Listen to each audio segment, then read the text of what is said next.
Hey there guys, so this is Darn with another review and I'm excited to bring you guys a new beer. This is Sierra Nevada's Barrel Aged Narwhal. This is their Imperial Stout, which comes in at 10.9 and then, or 10.2, and then somehow it becomes 12.9 in the barrel. I guess the barrel sort of offers that alcohol and sort of soaks into the beer. And so yeah, I'm excited to do this for you guys. Thanks for the suggestion for me to do this. I was going to do it anyway because, you know, I'm sure people do really want to see this beer reviewed. And actually, interesting enough, the base beer, Narwhal, is actually not one of my favorites. Fresh, it's slightly boozy and very aggressively roasty. Just a bitter kind of aggressive beer for me. And so yeah, I'm actually, I think the beer actually does improve with age. I have had it 6 months in, and this is actually bottle 13. So let me know in the comments if you actually want to see me review the beer after a year. I'm curious myself to see how the beer ages, but if you guys don't care, then I'll just keep aging it. So yeah. Anyway, the beer pours in nice kind of pitch black kind of color. Decent amount of head on that. Wow, a good amount of this dark head. Let's get the aroma on this. Definitely smells like a wonderful barrel aged kind of beer. In the front, I noticed this aggressive kind of like whiskey note.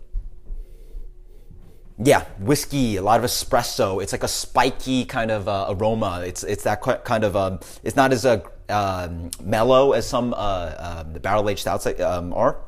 It's more of that pop of barrel age, you know. Yeah, it's that oak-soaked chocolate espresso kind of thing that, you know, is one of the categories where I put some barrel-aged stouts. Aggressively oaky. You definitely get a sense of the tannins, a little bit of the alcohol, a little bit of this like rum-soaked raisin kind of note, this dark fruit. But yeah, very chocolatey, very oaky. Cheers.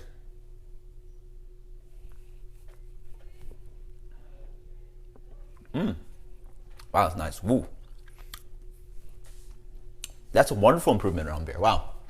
You definitely get a sense that the base beer is there. There's this note of like bitter roast and espresso that I get in the base beer. But the full flavors that the barrel offers really helps mellow it all out. It really does make the beer more enjoyable. Wow, very nice. In the front, I get this sharp kind of note that I get from regular Narwhal. It's this bitter espresso, almost like a lot of licorice. It's almost like anise.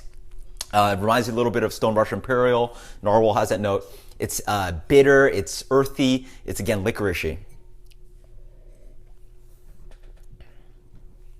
Then you moved on to a nice kind of baker's chocolate. Very, very dark chocolate. Again, continuing the theme of that bitterness. More espresso bean, more bitterness, more dark, intense flavors. Moves on to a little bit of dark fruit. Again, a little bit of like a dark plum, dried plum. It complements that bitterness quite well, the little hint of sweetness. And then, one sec. Hey there guys, sorry about that cut. Anyway, I'm continuing the review. Sorry, I was interrupted for a quick second.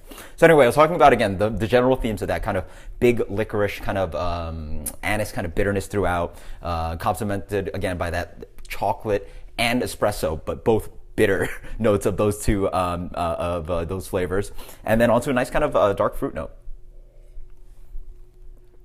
In general, there's a nice kind of sweet kind of whiskey or bourbon kind of flavor. I would lean almost towards whiskey, but I'm not quite sure what they actually age it in. But it's sort of more like a spicy kind of whiskey flavor that sort of is another layer of flavor throughout. Finishes off quite nice with a nice kind of touch of this vanilla and coconut. Nice kind of flavor that I always look for in my barrel-aged stouts.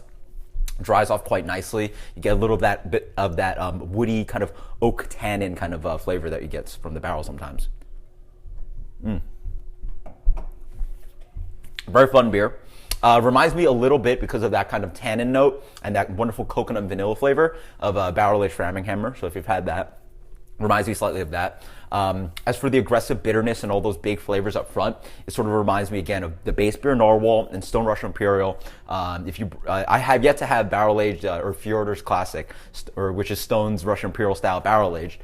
I've yet to have that, but I imagine the beer would be somewhat similar to this. You get a really nice, aggressively hoppy, kind of bitter, almost abrasive on the palate kind of Imperial Stout, and you let it age. And what you're going to get is that kind of nice complement of those big, aggressive flavors up front, but also this layer of whiskey that sort of hides that aggressiveness, offers this little bit of sweetness of coconut and vanilla on the back end to sort of clean up the beer. Very nice stuff. This one, Beer Advocate, currently gets a 96. I think it's actually really incredible stuff. Wow. I think I actually like it on level with Barrel Aged Framingham.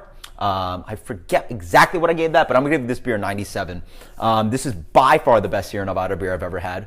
I'm not actually the hugest fan of their hoppy beers, but still, this is actually really what for me defines how good they can be. I mean, this is just incredible. Fresh out of the gate. Actually, I haven't had barrel aged Bigfoot, but this is the first barrel aged beer I've had from them. And this, if they can do barrel aged beers like this, then they're really doing something awesome. So getting 97 from me. And until next time, guys, cheers. Let me know what you guys think about this beer.